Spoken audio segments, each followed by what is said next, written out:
Hello and welcome back everyone to Chase Oaks Church Online. We are so excited to be here with you. It is always such a blessing, such an honor to get the opportunity to have church with you, your families, everyone. That is so powerful that you let us into your homes. So thank you all so much for being here. It is a special time, it is a special season, but it's even more special because I've got an awesome guest here with me. We do always have a guest every week. Full disclosure.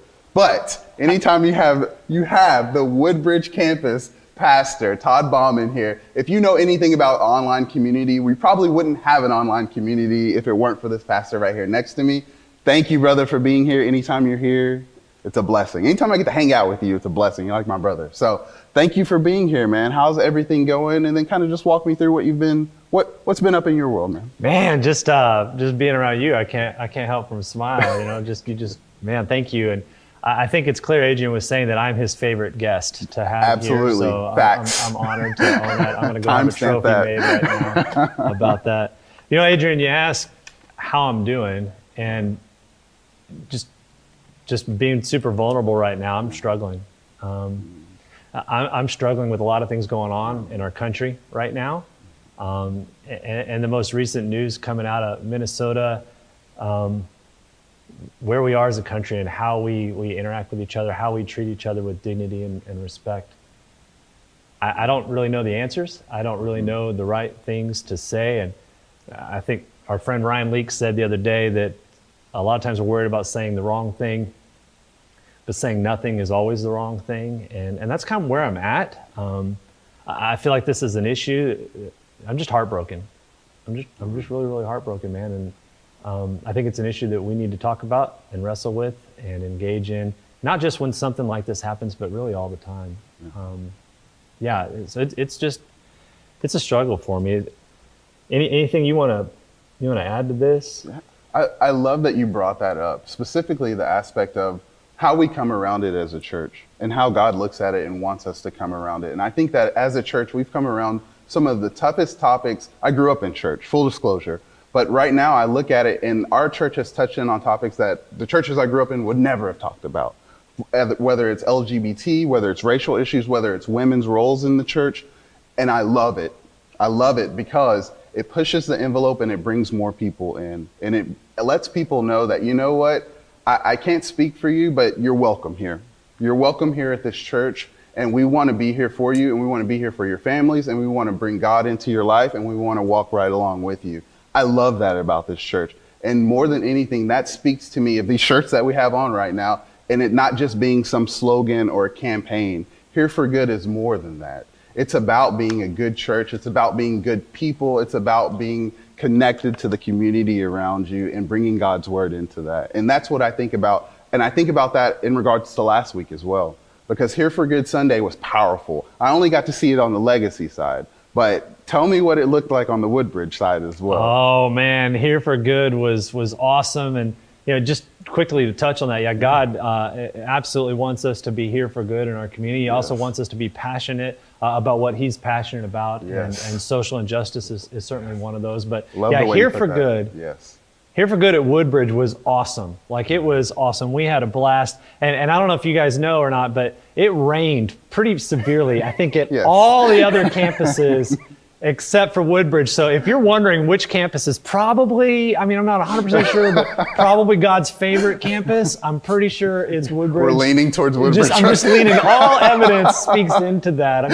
But it was a blast. We had, a couple, over 100 cars in there, and awesome. It was incredible. Saw a ton of familiar faces. But you know what? I had the chance to meet people that had joined this Chase Oaks family during this coronavirus online-only season. Like, it was their very first time on a Chase Oaks campus on Here for Good Sunday, and I got to meet them, and it was so a blast. awesome. It's so cool to see what online is doing, and we're just so grateful for everybody that's plugging in and being a part of that. But yeah, we raised like almost 3,000 pounds worth of food at Woodbridge alone. I know the other campuses got a ton too, and it was just a great opportunity for us to just connect and be the church. That is so awesome the way you said that, because part of that is the fact that y'all have been sharing and commenting and pushing it out, because that's how we connect with people, and that's how we engage and bring in people that have never been a part of our church family before. So to all of those new people, welcome. Like, come with us. We love this. So thank you all so much for being here. We're going to shoot over to service. As always, thank you, brother, for being here. Stick with us for after service, because this guy's still going to be here, right? You're going to hang out? All right. We'll talk a little bit after service. Let's have a great service, everyone, and thank you for being here. Welcome to Chase Oaks Church. I'm so glad that you're here. And if you're new to Chase Oaks, throughout this service, you're going to see some opportunities to reach out to us so that we can in turn reach out to you with some information. So glad that you are here. Also, make sure if you're a regular part of Chase Oaks and you want to know what's going on, if you have yet to subscribe to the weekly email Need to Know, go on the website and do that, because that's the primary way that you'll find out everything that you need to know. Now, we're about to start our worship service, and I'm looking forward to that, but at the same time, acknowledge that we find ourselves this week in a pretty dark time in our culture. I mean, I'm not even talking about the pandemic, that's true, but I'm really talking about all that's happened over this week and even the weeks before that have just highlighted the darkness of racism in our culture and injustices in our culture.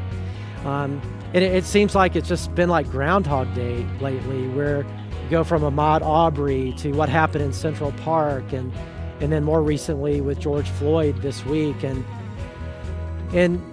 as we go through all that, it just reminds us of the darkness in our world and the evil in our world. And so you may find yourself, as we approach worship, angry or sad or confused or not even know how to feel or how to think. Because when we encounter darkness like that, that's pretty natural. But the thing about worship is that we're about to do is that God invites us to worship Him authentically. Worship is not an escape from reality.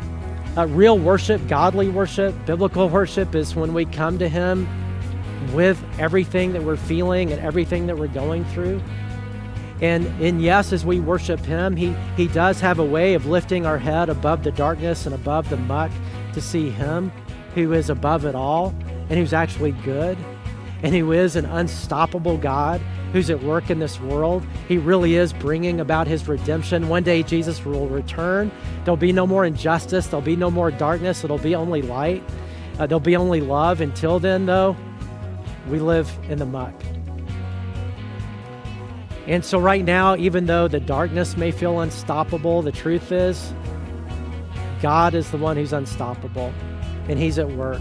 And so let's come to Him authentically and ask Him to kind of lift our head, to worship Him, to see Him in these moments as we sing these worship songs and as we hear from Him. Heaven thundered and the world was born. Life begins and ends in the dust you form.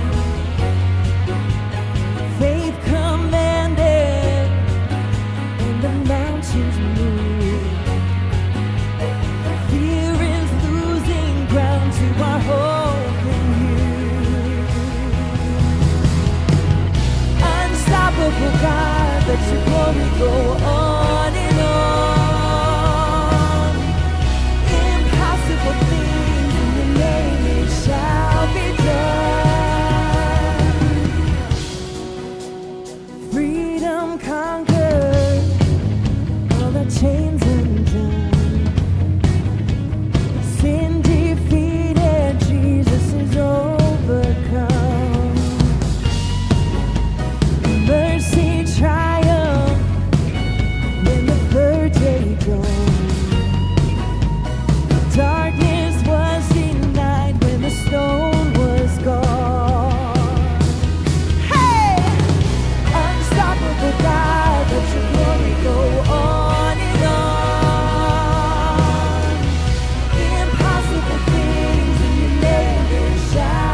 shout your praise forevermore.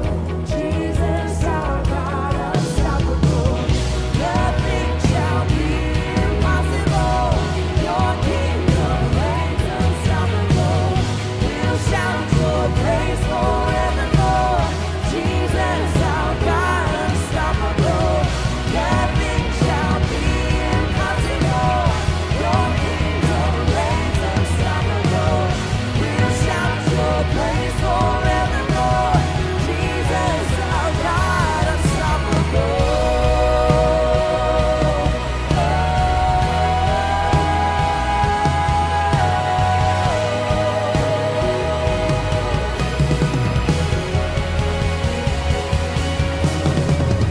Unstoppable God, let your glory go on and on. Impossible things in your name, they shall be done.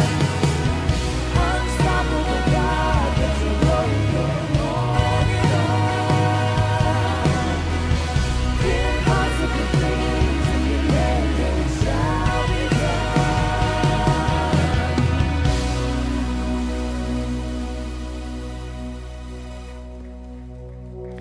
God, we are so thankful just for who you are. And today, I know some of us are here in your presence and we are full of joy and we have some really good things going on and some great things to be thankful for. And we just praise you for that. But I know that there are a lot of us who are right here with just heavy hearts and hearts that are in need of healing and guidance and peace and comfort and just a glimpse of joy or hope right now. So I pray right now that wherever we are, if we're in our homes, in this room, in the car, outside, I pray right now that you would just fill that space, fill this space with your presence. And that you would meet each and every one of us right where we are and just how we need you.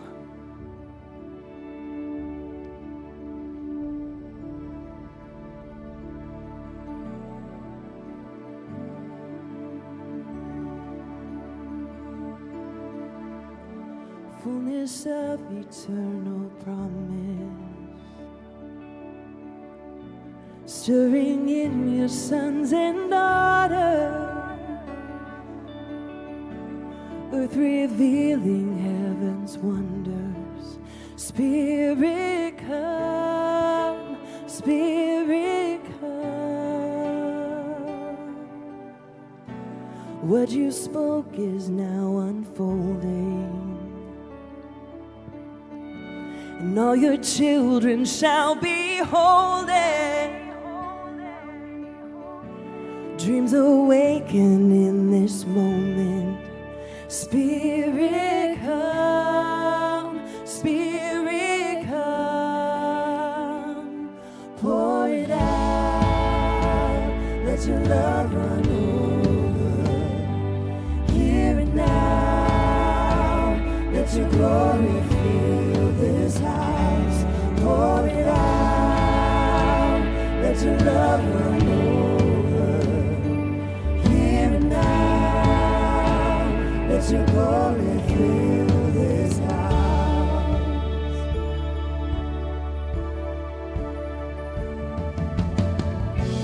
Now the world awaits your presence,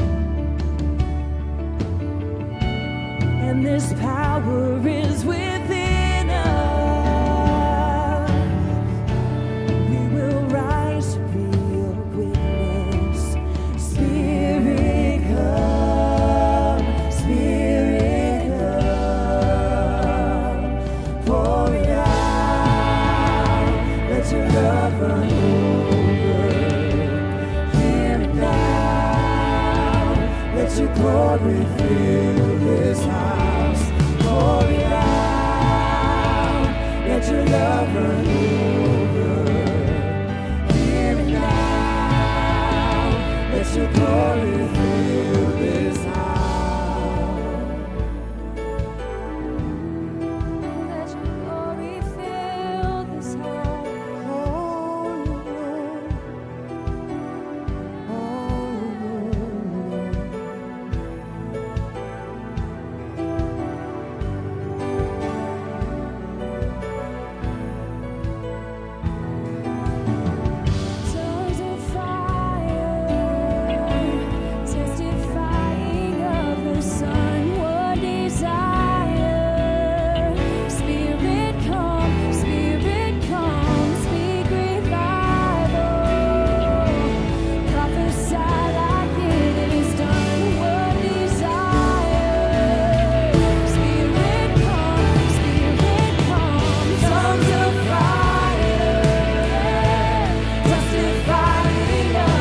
continue burning.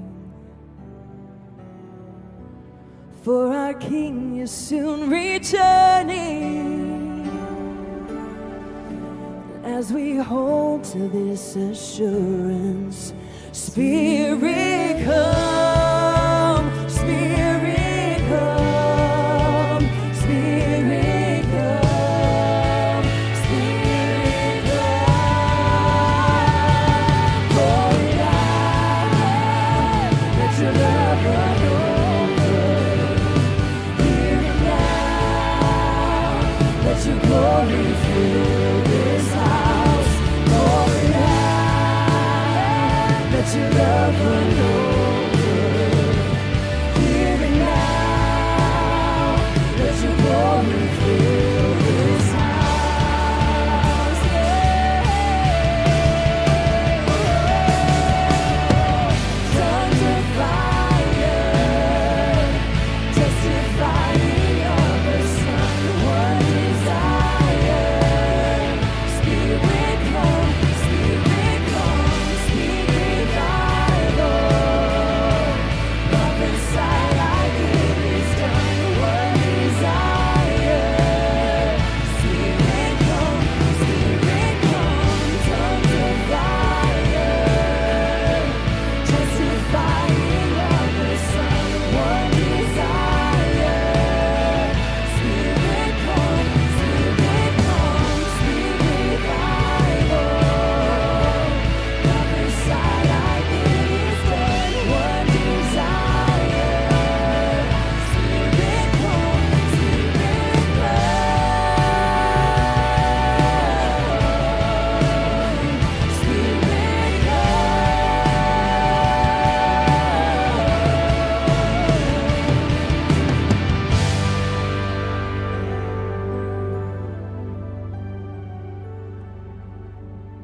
Spirit come. When we look at situations at times and feel like there's no way to win, there's no way to fight, someone is always fighting our battles and wins the victory. The weapon may be formed, but it won't prosper. When the darkness falls, it won't prevail. God, I serve only how to triumph. Oh, my God will never fail. Oh, my God will never fail. I'm gonna see a victory. I'm gonna see a victory. For the battle belongs to you, Lord. I'm gonna see a victory. I'm gonna see a victory. For the battle belongs to you,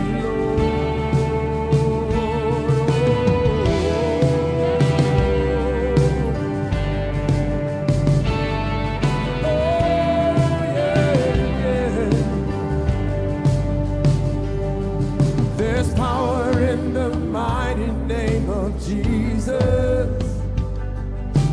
Every war he wages, he will win. Oh, I'm not backing down from any giant, 'cause I know how this story ends. Oh, yes, I know how this story ends. I'm gonna see a victory. I'm gonna see a victory. For the battle belongs to you, Lord. I'm gonna see a victory. I'm gonna see a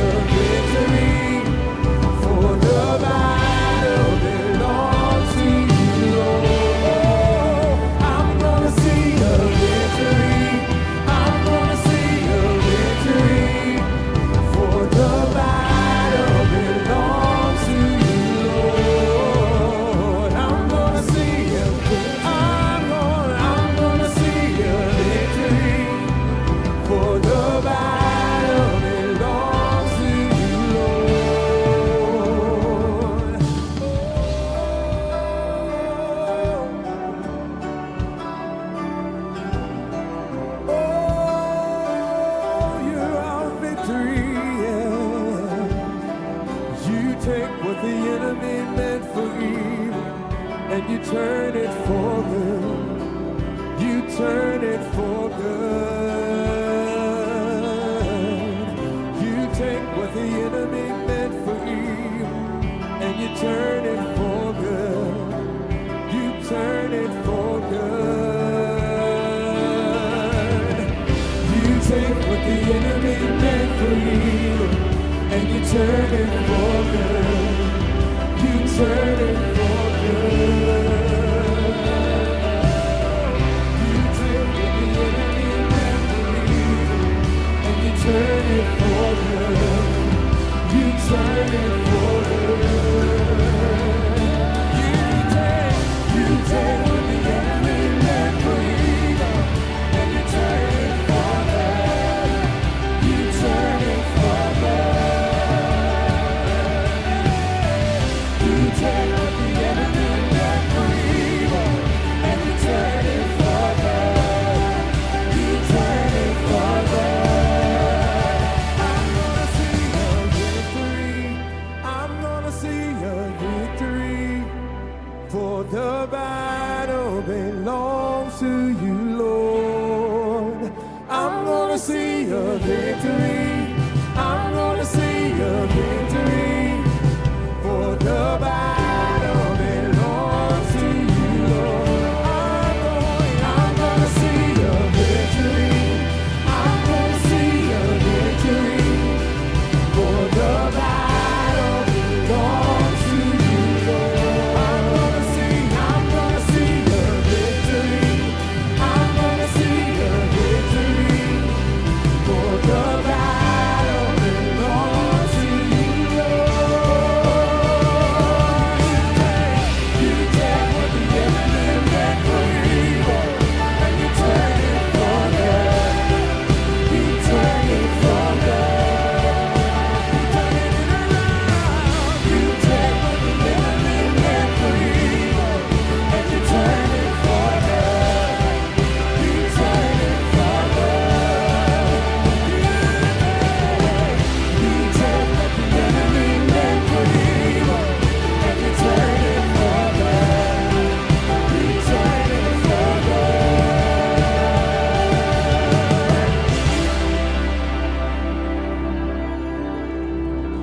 Hello, everybody. Welcome to Chase Oaks Online. My name is Jack, And I'm Glenn. and we want to thank you so much for being a part of this experience and joining us online this weekend. If you are new to Chase Oaks, maybe this is your first time to watch, I want to say a special welcome to you. We'd love to connect with you. If you're watching on live.chaseoaks or on any of our Facebook pages, you can just click on New here, and there's a link there that we can get some information from you and connect with you in that way. You can also just text the word new to 972-544-5651. Nice job, Jack. Yeah, thank you. I memorized that one. 972-544-5651. And just text the word new, and then we'll reach out to you this week and love to get to know you and tell you a little bit more about Chase Oaks. We also, if you're new, we do these after parties right after the service. And so it's a Zoom after party. So if you don't have too much Zoom fatigue from the week, just join us on an after party right after the service, and you'll get to know some of our staff and some other new people that are watching as well. Awesome.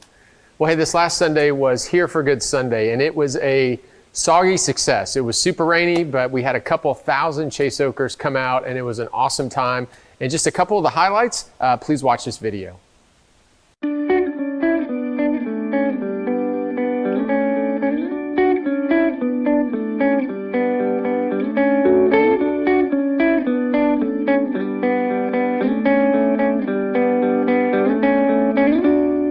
Yeah, Here for Good Sunday, it was an amazing time. We had a couple thousand Chase Oakers. We had a couple hundred dogs show up, and you guys came out in big ways. We had over 15,000 pounds of food donated. That's about 7 or 8 pounds per person, which is awesome, and is what we'd expect from Chase Oakers. It was just such a fun time. And so Sunday, Here for Good Sunday, was just the kickoff for this Here for Good movement that we all are just saying, hey, you know what? We want to be here for good. We want to be kind of say yes to the invitation that Jesus gives us to live an others-focused life, to give, to serve, to include others along the way. And there's not a better time in our culture to be here for good than for now. And so if you haven't joined the movement yet, let me give you an invitation to do that. You can go on our website at chaseoaks.org and click on Here for Good, and it'll say, yes, I'd like to be here for good. And that will open up a lot of opportunities for all of us to give, to serve, and to include others along the way. Even this week, we are hosting a blood drive for the Red Cross at the Legacy campus. And so you can find more information about that on our website. Hey, I should confess, I went to all 4 campuses that had Here for Good events, 3 raining, 1 lightning, and my dog got a treat at every one. Yep, so four I owe treats. you 3 dog All treats. right. Okay, so we'll make that up. But let me add one other thing to Here for Good. We have a Here for Good store, and it's got hats, shirts, jackets, water bottles, all sorts of things that you can select from. And so make sure you go to our website, go to the Here for Good store. And by the way, it's closed after this weekend. So make sure you go on this weekend, pick up some stuff, wear it, tell other people about it. It's all about spreading the message of being here for good. Yeah, all the proceeds to that go to our local outreach fund, and it's a great conversation starter. And again, in terms of funding, let me just say thank you. As you gave so much food this last week, as we've committed to the local outreach fund, a lot of people have given to Here for Good that we've been able to say yes to so many things in our community during this season. And we want to continue to do that. And so for those of you who are giving financially, thank you. What you're giving is making an incredible difference. And for those of you who have yet to give yet, let me invite you to be a part of the story. And you can go online to chaseoaks.org, click the Give button, and it's really easy to give a one-time gift to the local outreach fund or to the general fund, or to set up an ongoing investment in that. So thank you for your generosity. It is making an incredible difference during this season. Absolutely. I want to talk to parents of elementary school age kids real quickly. I know that every year you're looking forward to different VBX experiences, and typically in June we would have a VBX experience with like 1,000 kids. Well, this year, because of COVID-19 and all of the restrictions, we are switching that to online. And instead of it being just a few days, we're spreading it out over the whole month of June. So every weekend you can participate in a real creative VBX experience called FX for Family Experience. We'll have all sorts of resources for you, your kids, and it'll be a great time for you to connect with your kids, but also a great experience for your kids. So don't miss FX during the month of June, every weekend. Yeah, it's going to be awesome. That'll be on Sunday nights, and then you can get it on demand. And something else will be starting in June is a new sermon series. So this week we're finishing up Love is a Battlefield. Next week we will go into the Songs of Summer. And so right in the middle of the Bible is this book called the Psalms, which is a collection of stories that range in emotion from joy and celebration to anger and betrayal. And so we're going to look at a number of those Psalms. It's going to be a really insightful series. It's going to be a lot of fun. And so you won't want to miss that. And that starts next week. So we're in this series called Love is a Battlefield, and we're going to go to that in just a moment. But we ask people to submit their top songs about the subject of love, because this week we're talking about love and loving one another and what it means to truly love one another. Well, last week we heard from John Legend, not from John Legend, but one of our artists sang a song by John Legend. And that song was called All of Me. Glenn, sing a bar or two. You don't want me to do that. Oh, I'm so disappointed. Okay, well, it was really good. And this week you get to hear the second top voter song. Don't know what it is, so I'm excited about it. And I know you're excited about it. Very excited. So let's go to the message and hear the song. If I should say I would only be in your way, so I'll go, but I know I'll think of you every step of the way,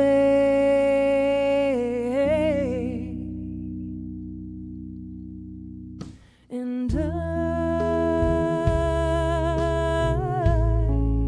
will always love you, and I will always love you. Ooh, you.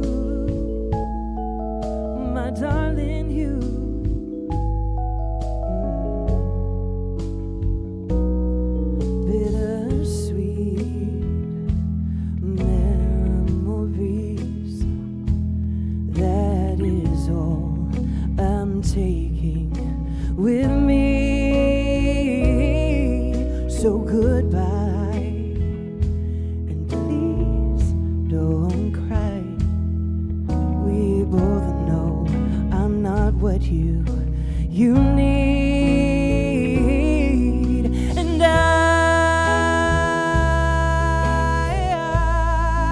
will always love you, and I will always love you.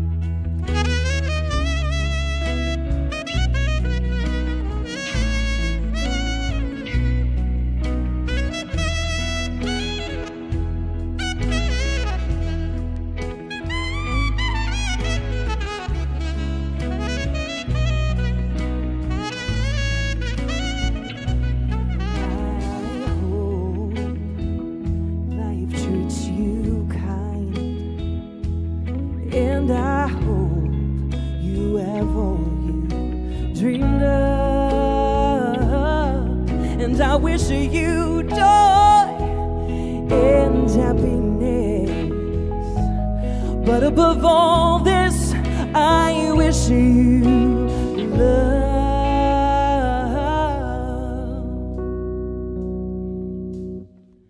And I will always love you, and I will always love you. I will always love you. I will always love you. Will always love you.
Love is a battlefield.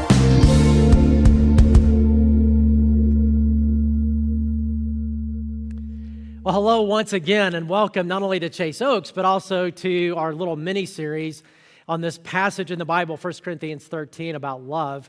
The series called Love is a Battlefield. And the song, we just heard some of it, you know, the Pat Benatar song, came out in 1983, which was a really big year for me because in 1983 is the year I got my license, the year I started to drive. And in my first car, a 1973 Monte Carlo. I felt so cool in that car. In fact, the front end was so long, I always felt like I could have a head-on collision and not even know it happened in that particular car. And I'm sure I heard that song as I was driving around in 1983, but I didn't hear it very long, or I didn't hear it very often, because it only took me about a month to total that car, and that was all gone. It was all over. And yet, you know, as tricky as it is for a teenager, you know, if love is a battlefield, you know, the world of traffic is a battlefield. As tricky as it is for a teenager to navigate driving, for me at least, love is a battlefield. Trying to relate as imperfect people with other imperfect people, That's way trickier. And that's why the Bible is so helpful. And in particular, this passage that we're focused around in 1 Corinthians 13 that describes what love does and how love operates, because it's so unnatural. If you and I just go with our instincts, our relationships really are not going to go so well. But if we can learn to do this elevated way to relate, this thing called love from a biblical perspective, and God can help us, it changes everything. And last week, Ryan did an incredible job starting out the series talking about how love plays offense. And what I mean by that, picture like tennis, how you serve over the net, how you relate to other people, and how love relates to other people. Today, we're talking about, think of the ball coming the other way, about how we respond to other people, how love responds. And we're going to read the passage in a minute, but I want us to think about a scenario as we read the passage, because it's easy to respond to people when what comes over the net, when they're relating to us out of love, when they do what Ryan talked about last week, when they do it really well. It's not so easy to respond well when what comes at us doesn't feel very loving.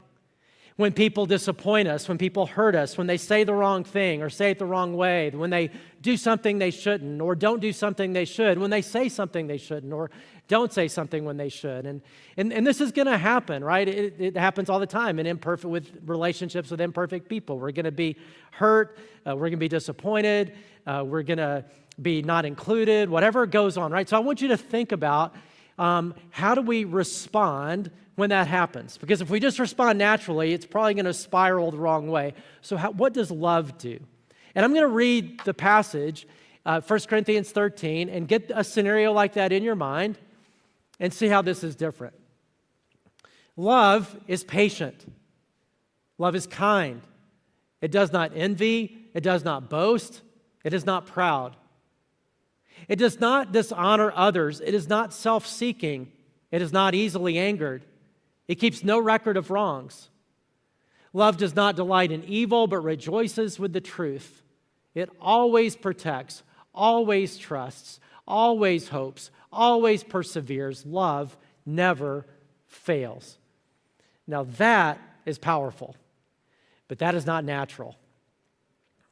Love is actually, the essence of love is selflessness. It's putting self aside and putting the other person first. And that's a powerful choice to choose love, but it's not natural. So today, we're going to look at how love responds when people don't serve, when people don't relate to us well. Because you and I can't control how people relate to us, but we can control how we respond. And as I said, if we respond naturally, it's going to go the wrong way. If we respond with love, our relationship can actually get better. And again, it's going to happen this week. Somebody's going to hurt you. Somebody's going to disappoint you. Somebody's going to disregard you, disrespect you, not include you. So what are we going to do? And as we think back through this passage with that in mind, it's why I have this filter. This is an oil filter. And I'm not pretending I would know what to do with this on a car, where it goes on the front or back or bottom or top. I have no idea. But the reason I have the oil filter is I want us to think of those things that happen, kind of like muck in relationships. And we're just going to build a filter and say, okay, how are we going to respond? And we're going to build the filter one little step at a time as we think back through the passage. And so the first stage of the filter is that love, as Paul just said, in 1 Corinthians 13, love is not easily angered. So when things come at us, love is not quick to get angry. Love is not easily angered. And then it says here, irritated and offended, right? And there's like a continuum and a spectrum. And the reason is this Greek word translated anger, love is not easily angered, is a pretty broad word. And that's why the NIV translates it angered. The New Living Translation translated irritated. Some other translation says offended, because the word, it refers to all that stuff. That love is not easily angered, it's not easily irritated, it's not easily offended. Now, we all know people, I'm sure, and we try to relate to people who are easily angered, who are easily irritated, who are easily offended. Do you know people like that? People who just you just have to walk on eggshells around them because they're so easy to offend. They're so easy to get angry. They're so easy to get upset. And their trigger is just, it's like they've got the finger on the trigger and they're hard to relate to. And for them, you don't want to be that person, because when you're that person, you wonder why nobody really wants to relate with you, why nobody wants to hang out with you, why people seem to avoid you. And it's just because it's hard. But the problem is, when you're that person, you feel so justified in being angered, feel so justified in being irritated, so justified in being offended. But love makes a different choice. So how do we avoid becoming that kind of person that we don't want to be, the easily angered, easily irritated, easily offended kind of person? Well, let's talk about the choice to love, what love does when we start going that direction. And I'm going to start with irritation, because it's like a spectrum. Irritated is kind of small compared to offended. The word refers to all of it. So let's talk about irritation a little bit. What does it look like? Why is love not easily irritated? Life is irritating.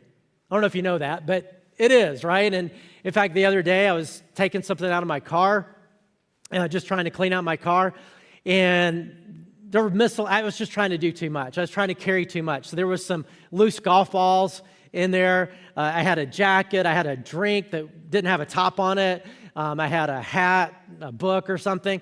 And so I'm trying to carry this stuff, and the golf balls start falling. And then I lean down, and the drink spills over. And then my jacket falls on the wet, muddy ground. And I say out loud, "I hate gravity," which is not really true.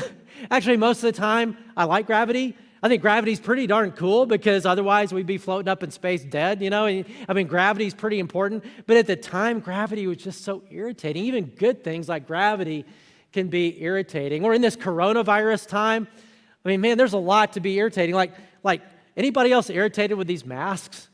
Whether or not, people disagree, should we wear a mask or not? I think personally, the Jeff Jones version, I think it's a good idea.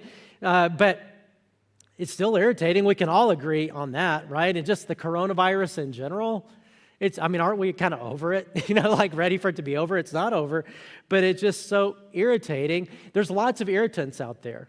But the biggest irritants in our life have a name, and it's not coronavirus and it's not face mask. It's names like Jeff. It's the people in our lives that can sometimes just be so irritating, and we want to react. But if you choose love, it's actually hard to be irritated. And here's what I mean by that. Love sets aside selfishness, sets aside self for the sake of the other. That's the essence of love. The opposite of love is not hate. The opposite of love is selfishness, self-centeredness.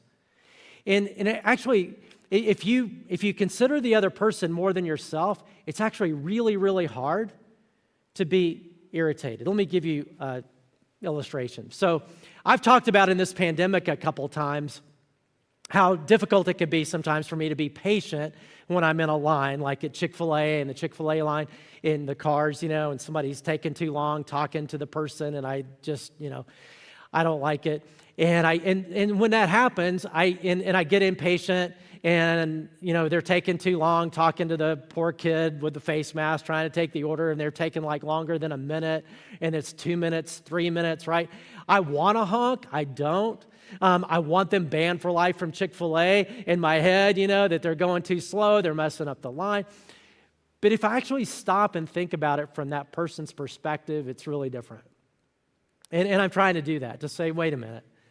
And I just sort of imagine this story. What if they're just lonely in this pandemic?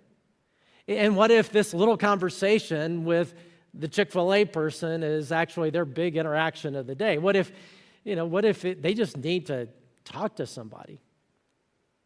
When I think about it that way, it's like, you know what? Talk all you need to talk. I'm good back here. Don't worry about me, right? If I'm other-focused rather than self-focused, it's actually hard to get irritated. That's why love is not easily irritated. And the same thing is true with offended. That love, it's way harder to be offended by other people if we remove self from the equation. And I'm thinking about the other person more than myself. A lot of things that are offenses are, if I'm other-focused, I'll start just kind of letting a lot of things go. Proverbs 19 says, "Good sense makes one slow to anger, and it is His glory to overlook an offense. There's a lot of things that bother us, that offend us, that we get really upset about, that we hold on to.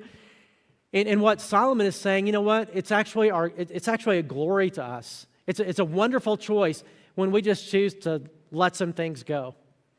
Some things that would offend us, some things would bother us, a lot of the things that do, we just need to let go. And that's a great part of the filter is just, hey, is this something I can just kind of let go?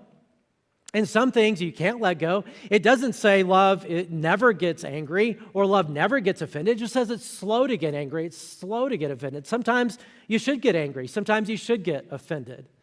Like abuse. That's not something you let go. That's something you deal with. You probably need other people to help you deal with that. You don't just let abuse go. Infidelity in a marriage. You can work through that. You can forgive, with these things you have to work through, but you can't just let that go. Racism, like we see in our culture, you can't just let that go. You can work through it, you can forgive, but there's some things you don't just let go. But a lot of things we can let go, that we hold on to. It is His glory to overlook an offense. And we'll find ourselves able to do that if you can think about it, again, not from your own perspective, not with self at the center, but the other perspective. Let me give another illustration to make that concrete. So a few weeks ago, I got an email that was not the good kind. It was a zinger of an email. It was just mean. And occasionally, that happens. And this was a person I know, and she used to go to Chase Oaks a long time ago and got upset and doesn't go anymore, but I guess she's reconnected online, which is good, but she must have brought up old stuff because she was not happy. And it was, the email was not a good one. It's okay. I'm okay with people, criticizing and that kind of thing. That, you want to listen to that. But this was beyond that. This was not constructive. It was not even true. It was not helpful. It wasn't, it just wasn't fair. It was a bad email. It was really mean. And so what's my first response? Well, my first response, right, is to zing back. And the thing is, as a pastor, I'm good at zinging back in a way that feels sort of loving and godly. It's like a Christian passive-aggressive thing. As a pastor, I'm used to crafting words in ways that sound good. And, I'm like, man, I could, and I had it in my head how I could, make it sound like I really care about her, but just zing her at the same time. And it would have been beautiful. I was kind of proud of myself. But that's just my sinful flesh. That's not love. And I'm really glad I didn't push send because the Holy Spirit got in the way and said, conviction of the Holy Spirit, that's God in our, who's in us, who believe. Holy Spirit's like, you need to pray for her. And that's what Jesus told us to do. That when people offend us, when they offend us, when they hurt us, when they harm us, when they persecute us, when they mistreat us, Jesus said, the first thing you need to do is pray for them and do good to them, but pray for them. And what I find is when I start praying for somebody, it's really hard to stay self-focused. It makes it much easier for me when I start praying for somebody who's offended me, who's bothered me, to actually start seeing things from their perspective, to have compassion. And that's what happened in that case. And I realized, man, this is a person who's been hurt over and over and over and over again in life by people who should have loved her and didn't. And therefore, this is an opportunity for me to minister to her. And so I instead wrote back, and I meant it, something like, hey, I'm so glad you reached out. And I'm sorry you're upset, but it's really good to hear from you. And I really meant that. And man, if there's a way that I can help you, if there's something that in this crazy time, if there's a way I can be helpful, I really want to know what that is. And but thank you for reaching out and thank you for sharing honestly. It changes everything, right? When you see it from the other person's perspective. So one of the first filters, just asking the question when something comes at you, hey, is this something I can just let go? Maybe it is, maybe it isn't. But let's get to the second part of the filter. And that is love believes the best. Love believes the best. What the passage says literally is love believes all things, hopes all things, trusts all things. Another way to say that is love believes the best about the other person. That when somebody relates to me in a way that is offensive or irritating or isn't fair or isn't good or whatever, right? It's hard in that moment to believe the best, because what happens is when somebody relates to me that way, it creates this gap of understanding. Like, I think, well, why would they do that? Why would they say that? Why would they talk about me that way? Or, man, they said they would call and they didn't. Or they said they would do this and they didn't. Or whatever it is, right? And what happens is when we have a gap of understanding is our brains real quickly fill in that gap. And what's natural in our self-interested part of ourself, not love, but what's natural, is to fill in the gap negatively. Ryan talked about that some last week, not generously or negatively, that we fill in the gap in a way of thinking, well, they just don't care, they just don't do that, right? And we have a whole story that we create. They're so insensitive, they don't care about anybody else but them. They walked past me and they didn't say anything because they're so arrogant. And so we kind of build up this story, meaning we assume the worst rather than assuming the best. And often that story has nothing to do with reality because we don't know people's motives, but it's easy when somebody hurts us or wrongs us or says the wrong thing to assign motives to that, and we fill in the gap negatively. And then we begin to relate to them out of that story that's maybe not even real. Love doesn't do that. Love believes the best until we can clear it up. I remember a number of years ago, I was speaking at a conference for church leaders and pastors. It was done by a publisher. I helped write a book years ago, and this publisher did this really cool thing, and that is they put on this conference, and they had 20 authors of different books be the speakers, and so I got to be one of those, and it was really cool because the other 19 people on the list were way cooler than me. They were names that if you've been around Christianity, you'd kind of know. And so I was like, man, it was so cool to be in that list, and to be able to meet some of these people that I don't really know. And so I was excited about that. So there's a list of 20 people. There's only one person on that list that I didn't want to be paired with, because the way they were doing this conference is they chose two people, like they paired you up with another person. It was an hour-and-a-half session. You did one in the morning, one in the afternoon, 45 minutes each, and you were paired with one of these other leaders, authors, and which is cool, right? Because that's a great way to get to know one of those people. That's really cool, but there's only one person on that whole list that I didn't want to be paired with. And the reason is because I've tried to relate to him a couple times before. He didn't seem that interested. And the way I filled in the gap was, this guy's just an arrogant, insensitive. He's a jerk. I'm not important enough for him. He's just, self-important and all this kind of stuff. I didn't like him. And I had this whole story about what he was like in my head. And so I prayed. I was like, God, anybody but him. Like, please, not him. And of course, guess who God paired me with, right? And it was him. So we do this first session, okay? So we did one, and then you do another one in the afternoon. We did the first session, got through that, and then he says, hey, do you want to go to lunch, between the sessions? I didn't really want to go to lunch. And I was surprised he wanted to go with me, and I was like, sure, let's go to lunch.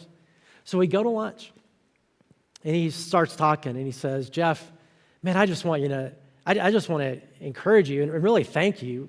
I mean, you did such a great job in that talk, and it was so helpful. And there's some people that I really want to connect you with because I feel like you can help them. And I also want to say this, that, man, God's given you this ability to speak in a way where like it was really substantive, but it was approachable, and it was also like you communicate warmth. And he said, man, I have a really hard time doing that. He said, he's a very smart guy, and he said, I'm so in my own head that I can come across as insensitive. I can come across like I'm not interested in relationships or something like that, and that's something I can learn from you from. It's something I'm really praying about, and I just think it's real. So we had this incredible conversation. I realized this is a humble, godly, teachable person that I had misjudged for a couple years and avoided for a couple of years, not because of reality, but because of how I filled in the gap negatively. I didn't believe the best. I assumed the worst. And what a bummer for me. But it was a great lesson. that it's always better to believe the best when there's a gap. When we say, why would they do that? Just believe the best. And it may be that you can just let it go at that point if you believe the best. It may be if there's a gap, you believe the best until you can talk to them and say, hey, look, how come you said you would do this and you didn't? Or why did you walk past me? Or why did this happen? And what I found is when you do that and when you fill in the gap and is that most of the time, it's just a misunderstanding. 90% of the time. Love believes the best. So that's the second part of the filter, right? We've got the first part, not easily angered, not easily irritated, not easily offended. Can I let it go? Love believes the best. Just ask, man, am I believing the best? Am I filling the gap in a generous way? And the other thing, when something comes at us that we don't understand or that seems offensive or bothersome, the Bible says, 1 Corinthians 13, love keeps no record of wrongs. Love keeps no record of wrongs. Let's think about this a little bit. It's an accounting phrase that Paul uses. And you can picture like a ledger, right, or a spreadsheet with a record of wrongs, or just like assets and liabilities or credits and debits. And some of you are accountants. God bless you. Some of you are good at accounting, and that's great. Some of us are not. Like when it comes to numbers and accounting and all that, I'm one of those that not. Christy does that in our thing, because if it were up to me, like I'm proud of myself, not if I balance our checkbook, but if I can find our checkbook. I mean, that's where I'm at. Or same thing with the church. Like I don't do anything with money in our church. I don't, and that's a good thing. You need to say hallelujah if you love Chase Oaks, because, and I know I'm just not good at that stuff. And fortunately, we have a whole financial team. We have a financial director and a financial team. We have people who do external audits. We have a great system and a great thing. That's a really good thing. It has nothing to do with me, because there's a lot of, it's not my thing. Like one time, we had Zan Holmes, who's an incredible, just godly guy, speak at our church. And he spoke actually several times over the years, and he's just a wonderful guy. And he's known Tyrone Johnson, who's one of our worship leaders, for a long time. And I'd met Zan at a conference, and so we all got connected together. And I said, man, I'd love for you to speak. And this was the first time he came to speak. So he speaks, of course, does a great job. We go out to eat afterwards with Tyrone and his wife, Angela, Christy and me, and Zan and his wife. And I was so proud of myself because I actually remembered the honorarium check to give to Zan. And I'm proud, and I'm just so... I forget that kind of stuff so easily. Like I was really like beaming with pride that I actually had the honorarium check that I could give to him, that I didn't lose it, that I didn't forget it, leave it somewhere. And so at the end of the meal, I hand him the check, or hand him the envelope, and he, just put it in his jacket pocket and very graciously. And so we all drive away. And Zan didn't have my phone number yet. He had Tyrone's number. And so after a few minutes, Tyrone gets a call as they're going back home. And it's Zan, and Zan says to Tyrone, yeah, Tyrone, he said, you know how Jeff so graciously gave me that envelope and said, thank you for speaking at Chase Oaks? And Ty's like, yeah, I remember that. And he said, well, I think Jeff may have made a mistake. I think what he meant to give me was an honorarium check. What he actually gave me was his retirement account statement. I wasn't trying to give him my retirement account, but I was trying to give him the honorary. And sure enough, Ty calls and he's dying laughing. And I look and yep, there's the check, and I gave the wrong thing. And all that to say I'm a bad accountant. Okay, that's the whole point of my whole illustration. Except for this, I'm actually a really good accountant. I'm good at record keeping when it comes to wrongs. I'm really good at remembering wrongs. And you know what? You are too. Because it's part of our sinful human nature. We're just naturally good in terms of other people, of keeping record of wrongs way better than keeping record of rights. There's just this weird part of us that when people do good things for us, we kind of just take that for granted because, well, they should do. I mean, you should do that. We don't hardly even think about it unless it's like really remarkable. But we are good at keeping records of wrongs. We can remember all the stuff, and that's why sometimes we say things like, well, you never, you always, right? Because we have it in our book. We have it in our spreadsheet in our head. And But the other part about this, and this makes us really tough in relationships, is when it comes to other people, we remember rights way better than, we remember wrongs way better than we remember rights. But when it comes to our performance in a relationship, it's the opposite. We remember all of our rights, but we have a hard time thinking about what we've done wrong in relationships, which creates this imbalance, right? So in all of our relationships, we kind of have this imbalance in our sinful human nature where we inflate our own good things that we do and de-emphasize the wrong stuff we do and vice versa on the other side. So we kind of have this idea in our minds, in our marriages, and our relationships, and our friendships that, man, we do so much and they don't do anything. Like, man, they don't do hardly anything good, right? And love does the opposite, because that's actually not reality, but love does the opposite. Love focuses on, it keeps records, but love keeps records of rights, not records of wrongs. That's how God relates to us. When you and I begin a relationship with God through faith in Jesus, because of the death of Jesus on the cross, on our behalf, taking the penalty for our sin, the Bible says that God forgives us, but also means He forgets it. He chooses to forget our sin. He doesn't regard us anymore that way. He sets that aside. He doesn't remember that anymore. You know what He does keep records of? Not our wrongs, because those have been forgiven. You know what He keeps records of? Every little tiny good thing we do. And the Bible says we will be rewarded for it. I mean, it's crazy that God is that gracious, but that's just the craziness of love. And God is keeping this ledger, not of the wrongs that we do. If you know God, go to heaven, He's not going to say, can I show you all the stuff, all the bad stuff you did? Man, you were a goober. Not going to do that. We're going to be rewarded for every good thing we've done for all eternity, because love keeps no record of wrongs, but keeps record of rights. Imagine if you and I related that way. If we focused not on record keeping of wrongs, but instead record keeping of rights, how it would change our relationships. And think about it. Have you related to somebody who's a positive person, like not negative, not somebody who's always bringing up all the wrong stuff you do, and you always do this, you never do this, you never measure it, that's hard to relate to, right? And that's not motivating to do better. But have you ever been around a positive person that just says, man, it is so cool. Thank you for doing that. Thank you for doing that. Well, you just want to do that more, right? It's just motivating to love better, to do better. Love keeps no record of wrongs. Because the alternative, if we keep record of wrongs, if we hold on to stuff and don't just let it go, or even if we work through it, we don't forgive, if we hold on to wrongs and keep record of wrongs, it just weighs us down in life. Like, let's talk about it this way. Let's say I have an imaginary, or not imaginary, but a fictional friend named Ted.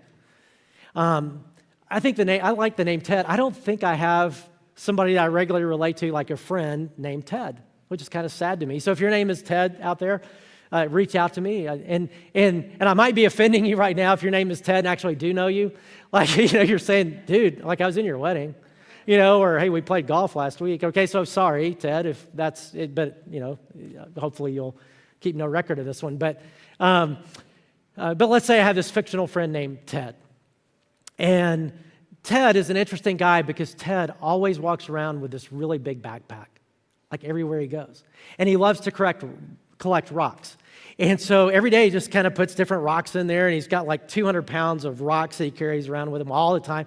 And Ted's a little bit of a drag because he's slow, because he's so weighed down, and you have to always help him up because he just, a lot of times he just gets stuck and you can't get up, and so you help him up. And not too long ago it was really a problem because we went to the lake and on this boat and jumped off the boat to swim, and Ted had a really hard time because he was drowning, right? Because he had 200 pounds. I mean, he couldn't stay out, and everybody was just saying, Ted, let it go. Like, just let the backpack go. All it is rocks. Like, come on, just let him go. But he wouldn't let it go. He preferred drowning to just letting the worthless rocks go. And that's the way a lot of people go through life. These worthless things that we hold on to, that we just won't let go, that weigh us down. And a lot of people prefer drowning to actually thriving in life. And when you're able to keep no record of wrongs and instead keep record of rights, and you are able to forgive and you're actually able to let things go, man, is it freeing. Imagine if we actually did this. Instead of keeping no records of rights, no records of wrongs, keep records of rights. I'm going to encourage you to choose a relationship and literally do this. Like keep a little notebook or make notes on your phone. Do it for a whole week. Maybe it's your marriage or a friendship or something, a coworker or something like that. And just every time they do something, even a little tiny, every time they do something nice or good or loving or whatever, make a note of it. Keep a record of rights. And I bet if we started doing that, we realize, hey, you know what? They're actually a lot less of a goober than I thought they were. It'd be a lot healthier. So let's put the filter together, all right? Because this week, something's going to happen. Somebody's going to disappoint you. Somebody's going to disrespect you. Somebody's going to talk about you. Somebody's going to not include you. Somebody's going to disregard you, right? They're going to say the wrong thing. They're going to do the wrong thing. That's going to happen because we're imperfect people relating to imperfect people. And so when that happens, how are we going to respond? Well, love, let's put it through the love filter here. First thing is, can I let it go? Just ask, you know what? Is this one I just need to let go? Like Solomon said, it's a glory to let an offense go. Maybe this one just, you know what? I just need to let it go. They had fun at my expense or whatever, but that's okay. I'm just going to let this one go. Now, so again, like I said, some things, answer is no, can't let this one go. But even then, the goal is to work through it. And the Bible helps us know that. That's another sermon, but to speak the truth in love, to work through it in a way with the intent to eventually forgive so I can let it go eventually. You may have to work through it before you let it go. But the first question is, hey, is this one that maybe I can just let it slide? That's another way to translate the passage is, love just lets a lot of things slide. Maybe this is something I just need to let it slide. Second part of the filter, am I believing the best? That I don't understand why this person did this or said this or why they didn't do something that they should have done or whatever. And instead of believing the worst, just ask, am I believing the best? And maybe I need to clarify it. Maybe I need to talk to them. Maybe I need to just say, hey, can you help me understand, what's going on there? And again, most of the time I found, my math says it's about 90%. Now, we've already know you can't trust my math. But my math says it's about 90% of the time, it's just, it's a misunderstanding. And if I've created this whole story in my head about, as I assume the worst, then, man, that's a sin against that person. So it's a great question, or great filter, just am I believing the best about that person? And then am I choosing to remember the rights or the wrongs? How long am I going to hold on to this thing? Because at some point, I need to forgive. At some point, I just need to let it go. And am I focusing on the wrongs or am I focusing on the rights? And sometimes it's helpful when we're disappointed with somebody to think about the rights and to think about, man, let me just put this in perspective a little bit with all the good that they've done for me or all the good that they do or whatever, and which am I going to focus on? And by the time you get through that filter, it really changes how we respond when people relate to us in ways that are less than perfect. And it actually can strengthen the relationship rather than spiral it down. If we relate in self-interest and do what we would naturally do, it's probably not going to go well. But if we can just practice love, putting self aside and focusing on the other person, pretty powerful what can happen.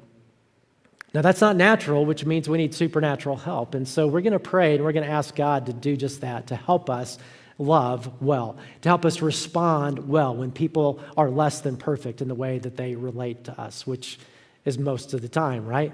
Because we're relating to imperfect people. So I'm going to invite us right now, wherever we are, just to pray. And we're going to ask God to help us and just go through a little prayer process. All right, so let's pray together. And I'm going to invite you, what prayer is just talking to God in your own words. He's your Father. He wants to talk to you, wants to hear from you. You don't have to be impressive. You don't have to be use special language. You just talk to him. And so right now, I know some of you have some difficult relationships, and some of them are really tricky, and just say, God, help me know what love means right now. And again, there are some situations where love means you can't keep letting that happen. You've got to go get somebody to help you. And that's something that just ask God, am I in that situation? But I'm not in that situation. God, then help me to love in the way that we've talked about, to not be so easily angered. Help me believe the best. Help me keep a record of rights, not a record of wrongs. Help me to just let some things go here. Help me to forgive and move on.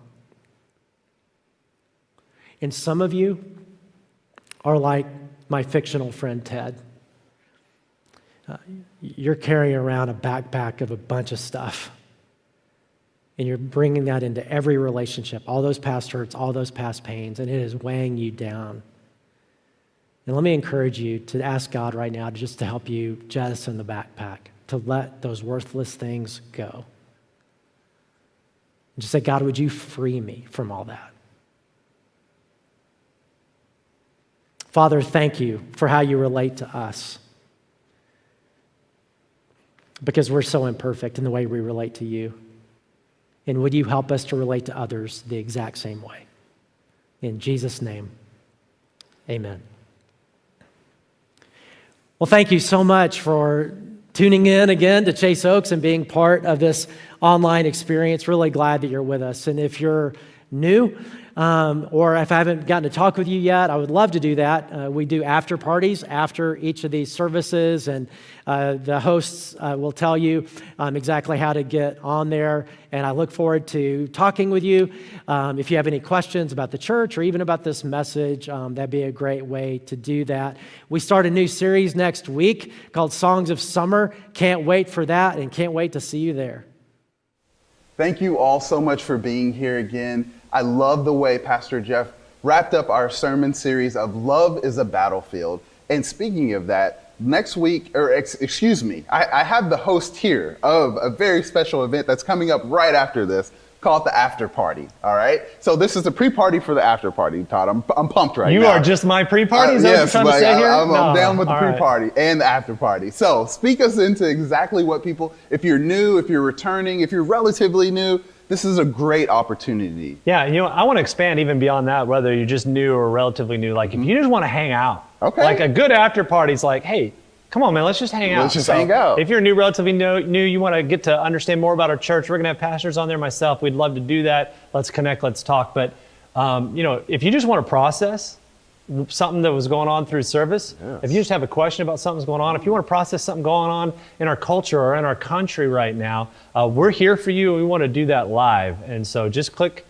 here, the After Party button, wherever you're watching this on. You will see them all over. It's all over the place. Come join the party. So just be a part of that. You're invited. There's no bouncer at the after party. Oh, awesome. There's no velvet ropes. I love that. Yeah. You're in, right? Like, all you've got to do is click the link and you're in. So if there's what an opportunity. There aren't a lot of times where you get the opportunity to talk with pastors about anything that's going on, whether it's within the church, whether it's just some things that you want to process and comment on. I love the way you put that. That is awesome. So thank you so much for being here. Join us next week as we dive into our new sermon series called Songs of Summer, as we touch in on some of the things on Psalms. Psalms is one of the most raw and honest books in the Bible, so please don't miss it. It's going to be powerful. So thank you all for being here. Once again, my most special, I love that you said it. True, it is true. You're my favorite guest. Just throwing that out there. Right throwing that out there. I'm going to get my trophy order That's right now. facts. Those are facts. All right, brother. Love you dearly. I mean that when I say that. Love you dearly. So thank you all so much for being here. And